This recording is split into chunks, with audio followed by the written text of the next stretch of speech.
Elena Harper, 2. Sophia Grant, 3. Victoria Lane. I choose Sophia Grant. When my mom pulled me aside and whispered, "Leave the uniform at home, honey. It might upset the guests." I didn't push back. I just looked at her, feeling the sting of how all my years of dedication could still feel like a burden to her. She had no idea about the missions, the risks, the lives I'd touched. She never bothered to find out. And later that evening, at my sister's big wedding bash with over 300 folks chuckling over my modest Navy insignia, it hit me hard. The ones who should know you best can sometimes dismiss you the most. I'm Sophia Grant.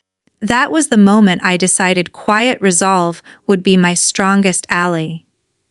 The early November light filtered through the curtains, painting soft stripes on my cozy oak desk.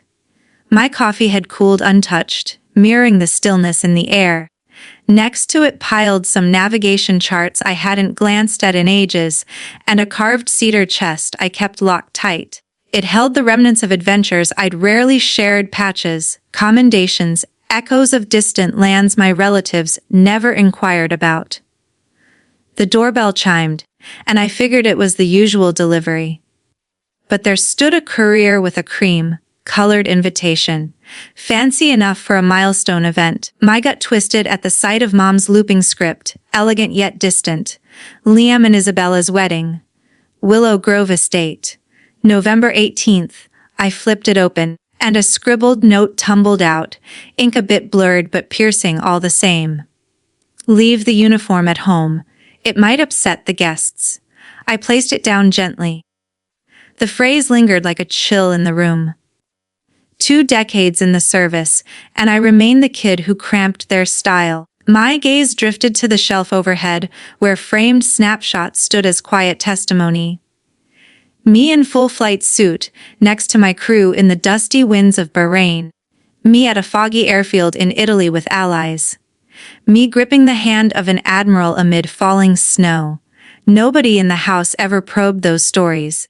They were too busy praising Liam, the family's shining star, Lieutenant Grant, the one who made them beam. After Dad passed, Mom funneled all her hopes into him. I chose the path less traveled, the one she couldn't grasp. And with every choice, she reminded me it was the misguided one. I stood and approached the wardrobe. The uniform draped there, crisp and impeccable, silver anchors gleaming, tag reading S. Grant. I ran my fingers over the epaulette. A faint trace of ocean salt and jet fuel clung to the wool, a stubborn reminder of places far away. Perhaps they'd never truly see me. I shut the door, but my mind was set. I'd attend the wedding not to flaunt or reclaim affection, but to confront the quiet I'd shouldered for so long. On the desk, the invite and a folded commendation ribbon basked in the fading daylight. Separate realms, finally on the verge of collision. I tucked them into my purse, peered out at the ancient maples arching over the driveway, their leaves tinged with autumn fire. This gathering wouldn't be just another family affair. It would be the confrontation I'd unknowingly craved. Willow Grove Estate unfolded like a dream from a bygone era. Towering willows draping the grounds, paper lanterns flickering in the evening breeze, attendees sparkling in the warm glow. I pulled up, drew a deep breath, and entered a space that always felt too cramped for my story. The coordinator checked the list, paused awkwardly, then beamed overly bright. Table 15, toward the rear. Naturally, it was tucked by the kitchen doors, where servers darted with platters of bubbly. Up front, Mom radiated under crystal lights next to Liam and his bride Isabella, the epitome of grace in lace and pearls. Her dad toasted loudly. "The Grant clan has nurtured a fine leader and serviceman, delighted to bring him into our fold." Cheers echoed. Not a mention of me. A lady close by murmured, "His sibling, I think. Navy Reserve or whatever. Likely paperwork duties." Snickers rippled, light but edged. I gazed at the lake reflecting the lanterns and kept mum. A toddler dashed past, splashing punch on my skirt. He halted terrified. I knelt with a warm grin. No harm done, buddy. Rushing leads to spills sometimes. He scampered away, and I pondered how apt that was. My kin had raced ahead for years, seeking validation, sidelining me in the dust. When another round of praise swelled for Liam, I drummed my nails softly on the damask cloth. Mom locked eyes with me, her look a silent plea to blend in. I returned a serene nod. Words weren't necessary yet. The facts would emerge on their own. I excused myself to the patio for fresh air. The evening carried hints of honeysuckle and fizz. Joy bubbled from the hall, vibrant yet remote. Peeking through the French doors, I caught Mom's hushed barb. Liam's the sole source of my true joy. She's clueless about genuine commitment. My flute quivered in my grip. Genuine commitment. I'd deployed teams into harm's way, penned condolences to widows. I'd mourned comrades and honored their legacies. Yet to her, I was the letdown. I stayed put. Experience taught me restraint uncovers more than outbursts. A gentleman emerged for a cigar, eyeing me curiously in the shadows. Grant, isn't it? From the Mediterranean Ops. I affirmed. He grinned. Tales of a skipper who commanded respect without volume. That you? I held his stare, a subtle curve to my lips. Guilty as charged. He tipped his head in deference and re-entered. The water sparkled under starlight, vast and unyielding. I contemplated it, burdened by all the unsaid between me and those indoors. If they grasped my reality, would the mockery persist? Possibly. But revelation was imminent, no utterance from me required. A gentle gust rustled the willows, murmuring anticipation, signaling the festivities were merely beginning. The grand hall shimmered with amber hues, chandeliers casting prisms on sleek wood floors and crystal stems. Merriment intertwined with a string quartet's melodies. I lingered by the periphery, observing the VIP table aglow with tapers. Mom presided centrally, her poise flawless beside Liam and Isabella, a vision of timeless romance. His dress whites shone, lieutenant bars flashing every gleam. The MC grabbed the mic, tone rich and theatrical. We honor a genuine patriot tonight, Lieutenant Liam Grant, embodying family values and national duty. Ovation boomed. Mom's face lit up, no glances my way as toasts clinked and banter resumed. A fellow at my table slouched, emboldened by Merlot. Navy gal A. Bet it was plush. Office views, climate control, zero grit. Chuckles ensued, polished yet cutting. I lowered my stem precisely. Hardly. I instructed carrier pilots through 3 deployments in the Gulf. He faltered, underwhelmed. Seriously, females in that role these days. More guffaws. Mom averted her gaze. Liam fiddled with his napkin, feigning deafness. I curved my mouth in practiced poise. Insignia fade at celebrations, he sneered. Precisely. All on level ground here. My reply even unyielding. Until acknowledgement arrives. Confusion hung briefly. He laughed nervously, babbling to mask the unease he'd soon rue. A bead of cabernet bled into the fabric, a tiny scar. A server nearby offered a compassionate glance. The melody eased into a ballad, as if the venue anticipated tension. I vacated my seat, the mirth dimming in my wake, and ventured to the balcony. Crisp breeze tussled my strands. My pulse steadied to a veteran's cadence of patience. Fury had evaporated long ago. I'd witnessed too much for frivolity. What remained was resolute calm, the hush preceding strike. Veracity inevitably infiltrates. The revelry regained momentum, tunes blaring, glee amplifying, when rotor thrum invaded the dusk, profound and familiar. Beams pierced the foliage beyond the estate barriers, arsing over the grass before halting at the portal. Whispers circulated. The MC bent to a frantic aide's ear. Admiral at the door. Claims invitation. Notes stuttered, flutes halted. I set my beverage aside, composure intact yet alert.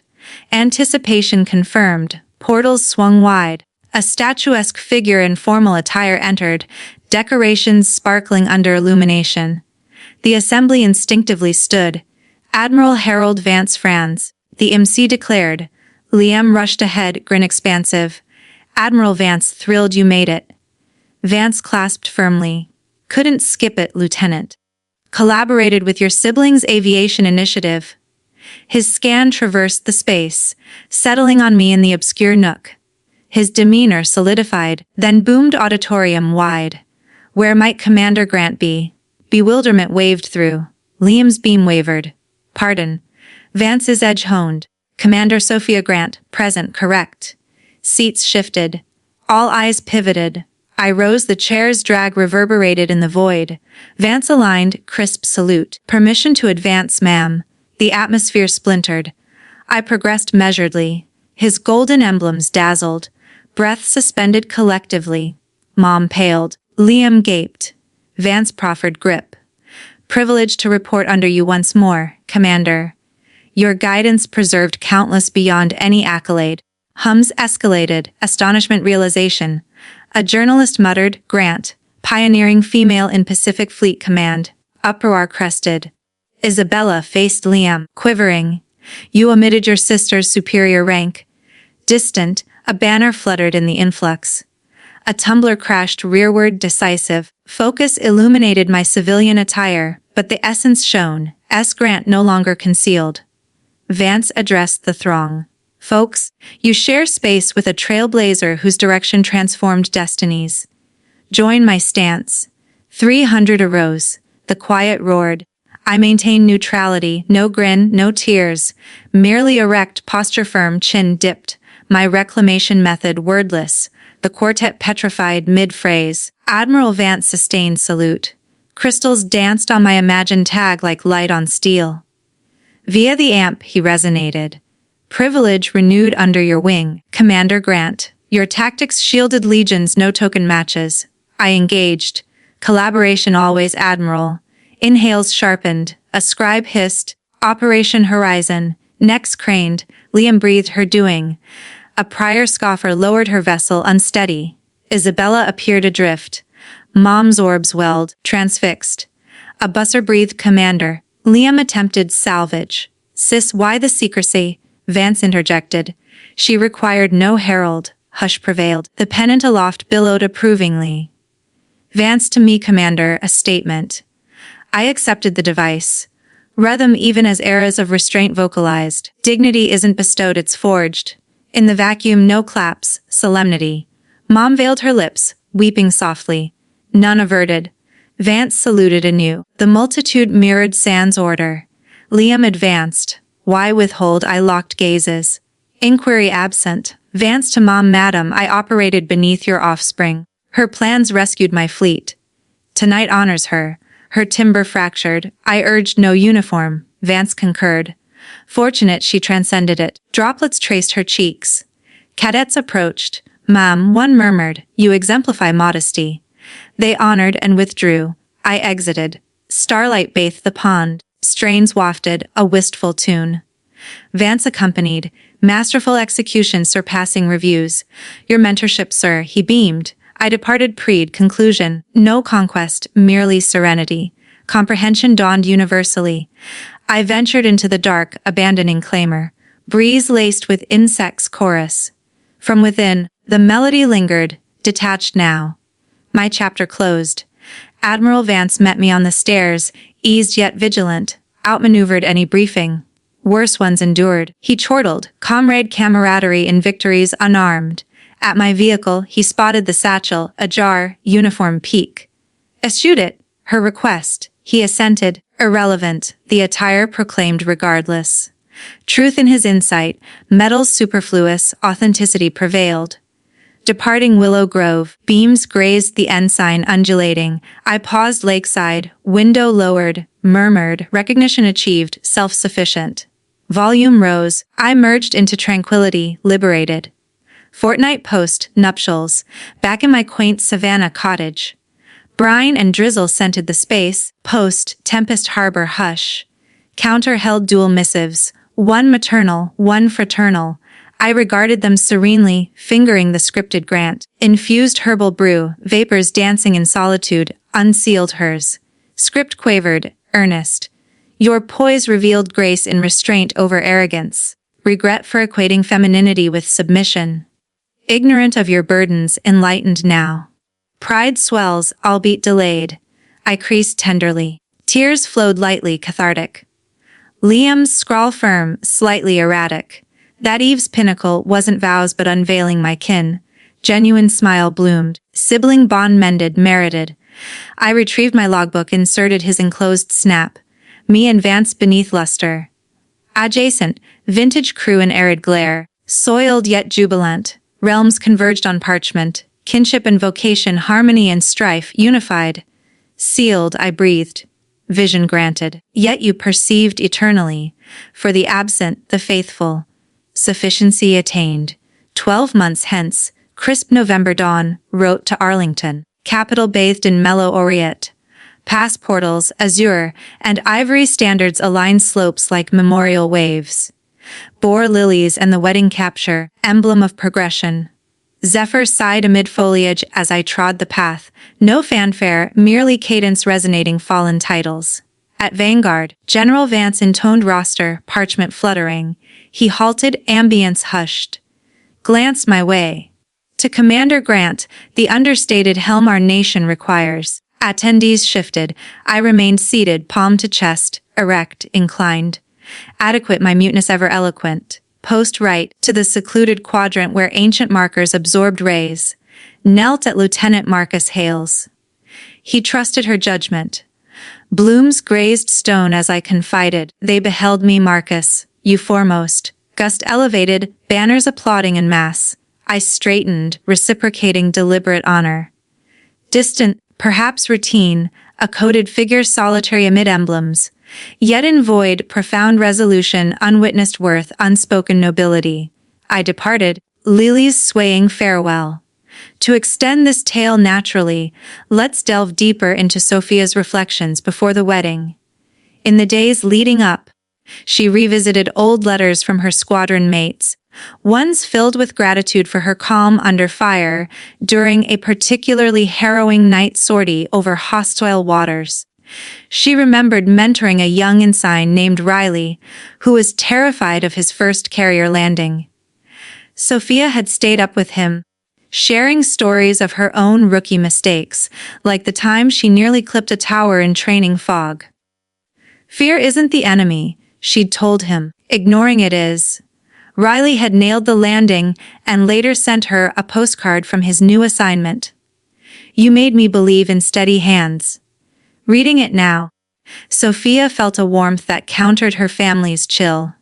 She also unpacked a journal from her time in Italy, entries detailing cultural exchanges with local pilots, learning phrases in Italian while teaching them English slang for maneuvers. One entry recounted a joint exercise where language barriers led to hilarious mix-ups, like confusing pull-up with pizza run, but ultimately forged unbreakable bonds.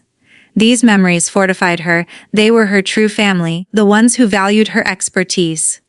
At the estate, at a scene where Sophia encounters an old family friend, Aunt Clara, who corners her near the dessert table.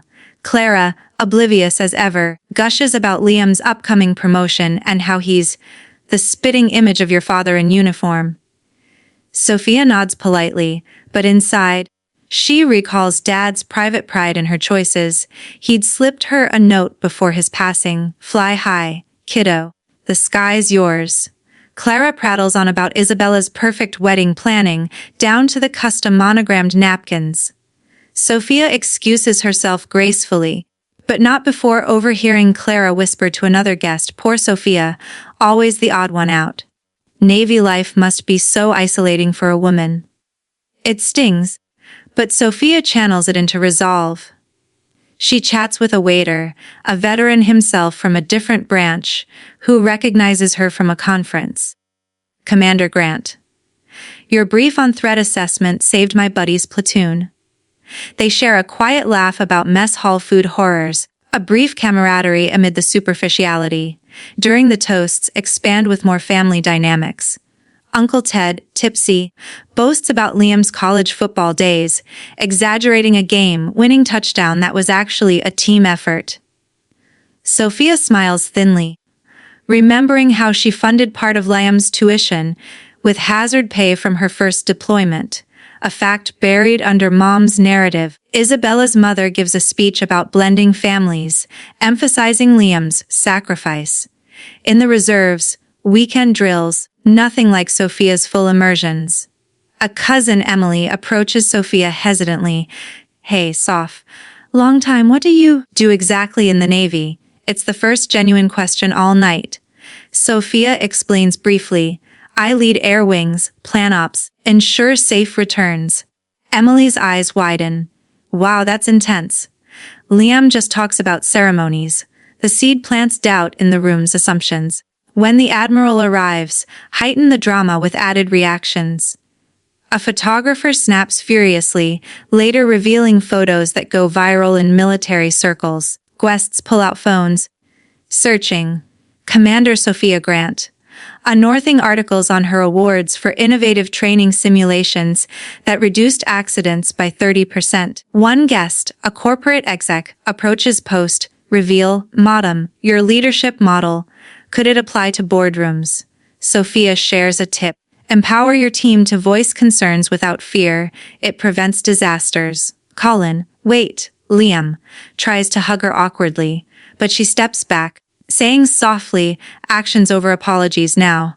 Mom, in tears, recalls a childhood memory, Sophia building model planes while Liam played soldiers with toys. "I thought yours were just hobbies," she admits.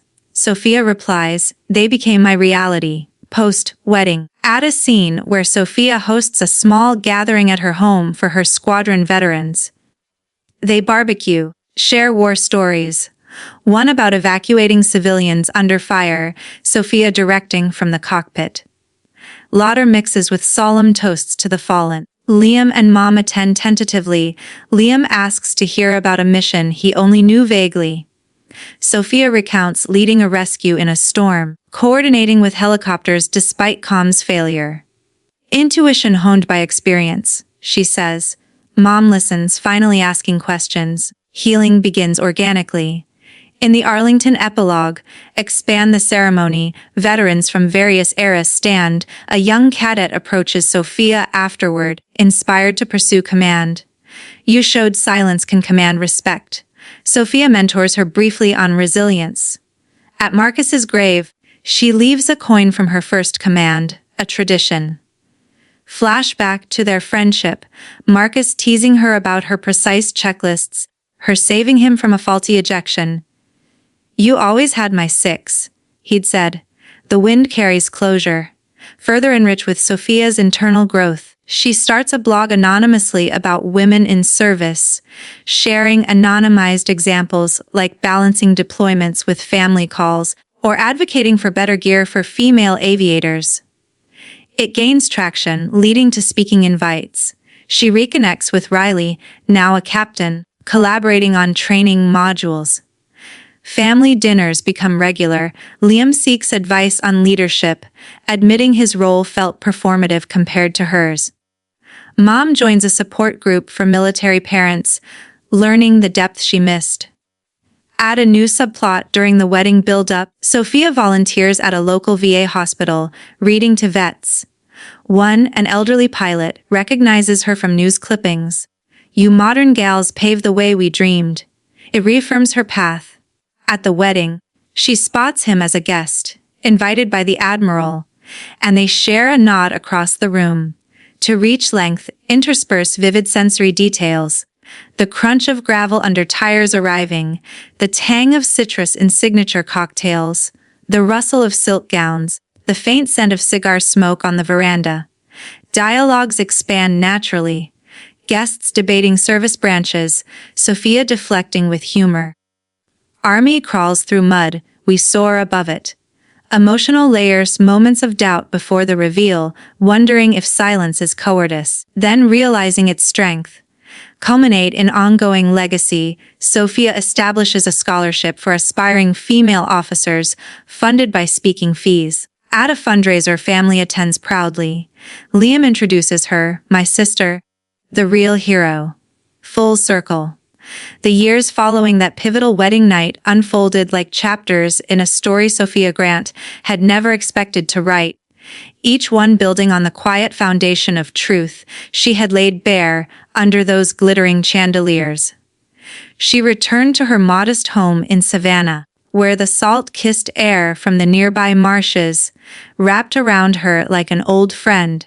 The cedar chest that once held unspoken memories now sat open on her living room floor, its contents carefully arranged on the coffee table, a faded photograph of her first squadron in the blistering heat of Bahrain, a silver compass engraved with the words "Steady as she goes," a stack of letters tied with a navy blue ribbon. She no longer felt the need to lock them away. They were her history, her proof, and now, finally, they were seen. In the weeks after Liam and Isabella's wedding, Sophia found herself fielding unexpected calls. Old comrades, some she hadn't spoken to in years, reached out after seeing grainy photos from the event circulating in military forums. "Grant, you stole the show without even trying," one texted, attaching a meme of a saluting emoji storm. She laughed, a sound that felt lighter than it had in decades. Another call came from Riley, the ensign she'd mentored years ago, now a captain stationed in San Diego. "Commander, the fleet's buzzing about you. That admiral's entrance. Cinematic." Sophia chuckled, pouring herself a glass of sweet tea on her porch as cicadas hummed in the dusk. "Wasn't my plan, Riley, just showed up." He pressed her to visit his unit for a guest lecture, and after some hesitation, she agreed. Teaching had always been her strength. Calm, precise, cutting through chaos like a beacon. Her first return to a base was at Naval Air Station Pensacola, where the humid Gulf air clung to her skin as she stepped onto the tarmac. Young pilots, men and women barely out of their teens, gathered in a hangar, their eyes wide with curiosity. Sophia didn't stand on ceremony. She wore a simple navy blazer, her hair pulled back, and began with a story. The night she'd guided a stranded pilot through a sandstorm using nothing but voice commands and instinct. "You don't lead with noise," she told them, pacing before a projector displaying a map of the Persian Gulf. "You lead with clarity. Panic spreads faster than fire. Your job is to be the one voice they trust." The room was silent, absorbing every word.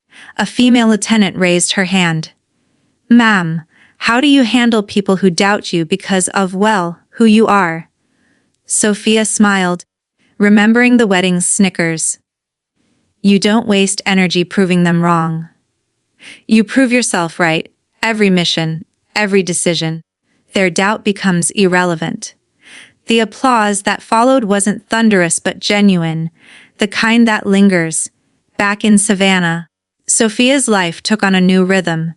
She started volunteering more at the local VA hospital, where she'd been reading to veterans for years. One regular, Mr. Calhoun, a grizzled Korean War pilot with a penchant for bad coffee, became a fixture in her routine. He'd wheel himself to the rec room, grinning when she arrived with a dog-eared copy of The Right Stuff. "Grant, you're late." He'd grumble, but his eyes sparkled.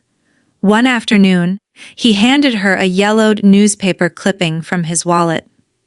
A photo of Sophia receiving a commendation in Italy, one she'd forgotten existed.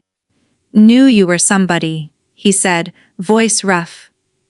"Just didn't know how much." She tucked the clipping into her journal, a small gesture that meant more than any medal. Her family's transformation was slower, more tentative, but real. Mom began calling every Sunday, her voice softer than Sophia remembered. "I found your old flight logs in the attic," she said one evening, hesitation in her tone.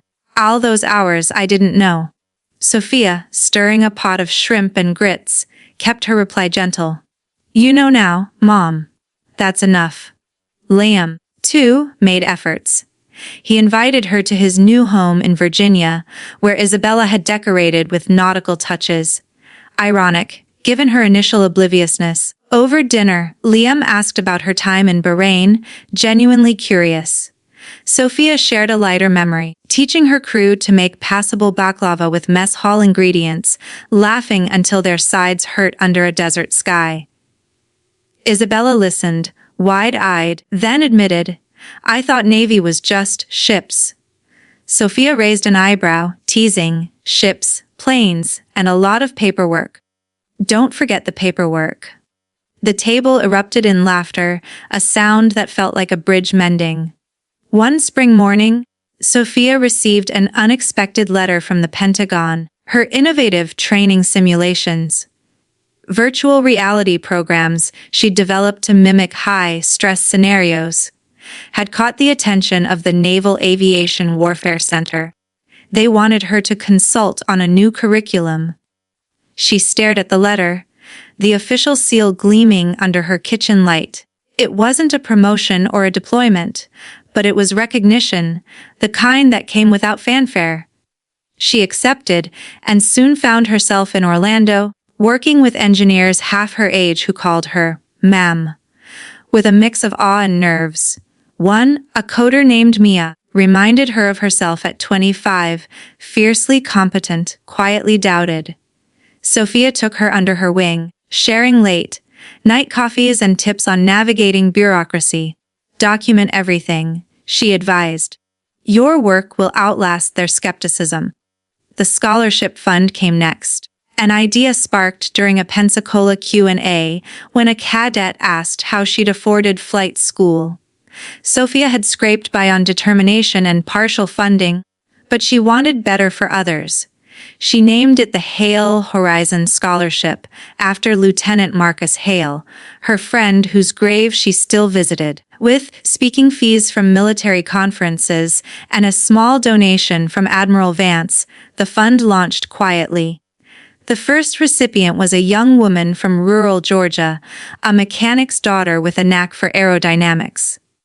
At the award ceremony, Sophia handed her the certificate and said, "Fly higher than they expect. Then keep going." The girl's smile was worth every late-night drafting proposals. Family gatherings grew easier. At a 4th of July barbecue in Mom's backyard, Liam wore civilian clothes for once, flipping burgers while Sophia told his kids about loop maneuvers. "Ants off, can you teach me to fly?" his daughter Ellie asked, tugging her sleeve. Sophia knelt, brushing grass from her knees. "First lesson, respect the sky. It doesn't care who you are." Mom watched from the porch, her eyes misty but proud. Later, she pulled Sophia aside. "I kept your dad's old aviators," she said, handing over a pair of sunglasses, scratched but intact. "He wore them when he watched you solo." Sophia slipped them on, the world tinting amber. "Thanks, Mom," she whispered, throat tight. Sophia's blog, still anonymous, became a quiet force. Titled Steady Wings, it shared stories of resilience. A pilot overcoming dyslexia to pass navigation exams, a mother balancing deployments with bedtime video calls, a mechanic designing a tool that cut repair times in half. Readers sent messages, some from civilians who'd never touched a cockpit, but felt inspired to face their own battles. One post, about the wedding night, went viral in veteran circles, though Sophia never named names. "Sometimes," she wrote, "the loudest moment is when you let the truth stand alone." Comments poured in, "This is why we serve. Silence is strategy." A new ritual emerged. Monthly dinners with her squadron veterans in Savannah. They'd crowd her small dining room, bringing casseroles and stories. One night, Riley flew in, now sporting captain's bars. He recounted a mission where Sophia's old checklist saved his wingmen from a fuel miscalculation. "You drilled that into us," he said, raising a beer. "Check, recheck, trust but verify." Another vet, Carla, shared how Sophia's calm during a near crash in Italy kept her from ejecting prematurely. "You said, 'We've got this,' and damn if we didn't." Laughter mixed with toasts to absent friends, Marcus among them. Liam and Mom joined one evening, wide-eyed at the camaraderie. Liam asked Carla about Sophia's early days. "She was a force." Carla said. Didn't need to yell. You just knew she had your back. Mom nodded, finally understanding. At Arlington the following November, the ceremony felt different. The flags still rippled, the names still echoed, but Sophia stood among peers, not apart. Admiral Vance, now retired, clasped her shoulder. You're leaving a mark, Grant. She smiled, thinking of the scholarship recipients, the cadets, the blog readers. Just passing it on, sir. At Marcus's grave, she left a new coin, this one from her Pensacola lecture, engraved with a tiny wing. Keep watching. Old friend, she murmured. The wind answered, lifting the lilies she'd placed. Sophia's life wasn't loud with triumph. It was steady, like the hum of a well-tuned engine. She spoke at more bases, mentored more Mayas, funded more scholarships. Liam sought her counsel on his own command aspirations, admitting, I thought rank was the goal. You showed me its impact. Mom framed the wedding photo, Sophia and Vance under the chandeliers, and hung it beside Dad's old Navy portrait. At a family Christmas, Ellie wore a tiny flight jacket, a gift from Sophia. I'm gonna be like you, she declared. Sophia laughed, ruffling her hair. Be better. One evening, alone on her porch, Sophia opened the cedar chest again. She pulled out the compass, its needle pointing north as always. The sky above was clear, stars sharp against the dark. She thought of the wedding, the silence, the truth that had finally spoken. Her phone buzzed, a text from the latest scholarship winner, just passed my solo. Thank you, Commander. Sophia smiled, slipped on Dad's aviators, and whispered to the night, steady as she goes.